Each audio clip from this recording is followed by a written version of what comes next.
two seniors, they should be able to very capably quarterback this offense. Winder to Ricks. Off the block, wide, point Pepperdine. And that's wise as a senior setter, a veteran setter of Winder, to go back to Ricks, try to keep him involved in the offense, get him some kills, get his confidence going in this, his first year. 4 kills now for Corey, the 6'8" freshman. Murray looking to Anderson, off speed. Now Winder back outside to Ricks. Down the line for the kill. You got him going there. Winder going right back to Ricks for another kill. It's really interesting to me how many off-speed shots we have seen so far this match, Beth. It's like some of the sets are a little too high, a little too low, and hitters can't take a complete swing at the ball. Carroll's long on that serve. How about Pepperdine? Only Ricks, Schleppenbach, and Carroll have a kill thus far. Winder had the one dump for the kill, but it's been those 3 guys carrying the load. And it's a 3-horse offense. Those 3 guys will get almost all the swings.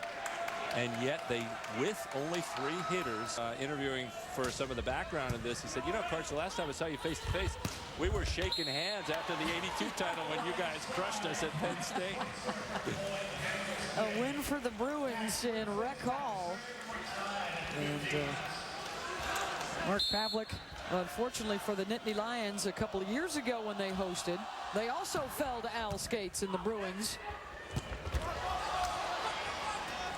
He was the first, and Coach Dunphy, nice hit by Anderson, the second to win titles in 4 different decades. And this is the 30th anniversary of Marv Dunphy's first championship back in 1978. He has followed those up with wins in '85, '92, and 2005. They also won it in '86 when he was away with the Olympic team. Winder looks to Carroll. That's blocked. Oh. And it falls right in the campfire. Sean Grubbs really mad at himself there. That was an easy play to make, but it drops in what they call the campfire defense. Everybody standing around the fire, nobody doing anything but some singing there. NCAA.com, the official online home for all 88 NCAA championships. A little research on the Duke Blue Devils, the top-ranked team and probable #1 seed headed into this year's championship. Johns Hopkins, the defending champs. This has been a very entertaining game, too. We've had 10 ties and 4 lead changes so far in this one. Almost off the tape. Murray looking to Max Holt in the middle. Boy, this Penn State offense so different than what we saw 2 days ago. Hard for Pepperdine to prepare when there was so little middle going on, but Max Holt coming into this game, leading the nation, hitting .555. Very efficient hitter. 5 kills, 6 blocks. Kurt, you talked before the match about how important it would be for him to have a good match for Penn State to succeed as Murray tips it right back over. I really did think so, because Pepperdine feels it's a little weaker blocking the middle and the outside, so you've got to go at him with that. And on that last play, veteran Luke Murray ready for Carroll to try to put it over, and now Corey Ricks coming out. Marv Dunphy making his move, even though they won game 1, not lost. They're down 3 points here, and he brings Matt McKee in, who did such a nice job last Saturday in the conference tournament. Winder to Schleppenbach.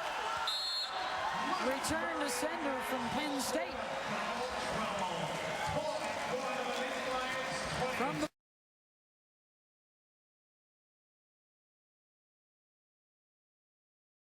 the United States, but the Penn State women won the national championship in December, and now the Penn State men trying to make it a clean sweep for the non-West programs and make a statement about how much this game has developed and spread around to the rest of the U.S. Coach Dunphy just yesterday said, you know what, I think this is the best team I felt it this way, but he's the one who has the credibility, being around 25 years now. The best non-West region team I have ever seen. Tremendous accolades from Coach Dunphy. I don't think many folks would question your credentials either, Karch, but... Well, he's been doing the coaching, been there year after year, and that's a real credit to this Penn State team. Not only that, but it's not like they're taking a lot of West Coast players. They've got a lot of kids from their own state. The state of Pennsylvania, New York, Ohio doing a great job of developing men's volleyball talent.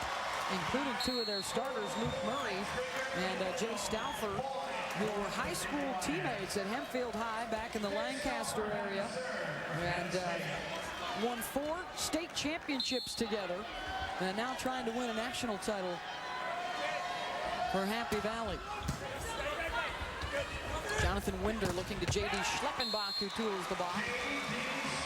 For Pepperdine, they're back within 2. Schleppenbach going right at 6'10" Matt Anderson there. The one tiny chink in Anderson's game is, and he's still working on it, is trying to perfect his blocking. That time he drifted a little outside. The big guns, Anderson with 11 kills, Carroll for Pepperdine with 15, and Matty picks up another one, Point Penn State. Nothing you can do about this hit. He's hitting it so high and hit it in the last 2 feet of the court. We were talking about Anderson's block, and sometimes he'll look over at Coach Pavlik and, you know, what am I doing wrong? Pavlik will just turn the other way and say, look, you figure it out. Just go out there and play, compete. Hold it into the net. Point for Pepperdine. Holt has tremendous torque on both his attacking at the net and his jump serving. His feet will be facing one sideline when he jumps and the other sideline when he lands. Murray again attacks on 2. That's his 3rd kill to go along with 6 blocks for the 6-foot center out of East Petersburg, Pennsylvania. Said he had to play volleyball, kind of forced into it by his 2 older brothers as Carroll goes down the line. No doubt he was going to be a setter because the older brother said, hey, you got to set us so we can hit it. And that's how he developed his talent. The older brothers decide, and it works out very well for Coach Pavlik. 2nd in the nation this year in assists, behind Mike Klipsch, the freshman at Long Beach, who we saw in the semis. Del Valle there defensively, and now Anderson against the triple block, and it goes wide. It's really the Carroll versus Anderson show here. Both the veterans there, both juniors, carrying their teams offensively, and the setters doing a nice job of getting it to him. And that's where we were so surprised that Anderson didn't get that last swing for Penn State on game 1. They have almost half of the kills in the match. Off the block and out, Point Pepperdine. And McKee there getting a swing for Pepperdine, having come in for Ricks. He did such a nice job in games 3, 4, and 5, coming back against BYU last Saturday. Now he breaks out the jumper. He was also the guy who filled in admirably earlier this year when Carroll was hurt and missed those 8 games, or 8 matches rather. Schleppenbach gets the kill. Pepperdine within 1. And it started with Paul Carroll playing a little bit of defense there. Remember, Dunphy said he's the total. As advertised, 16 kills for Carroll, 13 for Anderson. And Carroll last November in the World Cup playing for Australia. At one point, he was the leading point getter. Coach Dunphy from Pepperdine was hoping he wouldn't end up with the lead because the winner gets $100,000. It could have been an eligibility problem. Luckily, the Puerto Rican team set one of their opposites 75 times. He passed him up, and Carroll finished 2nd in points. Now has an opportunity to win the championship instead.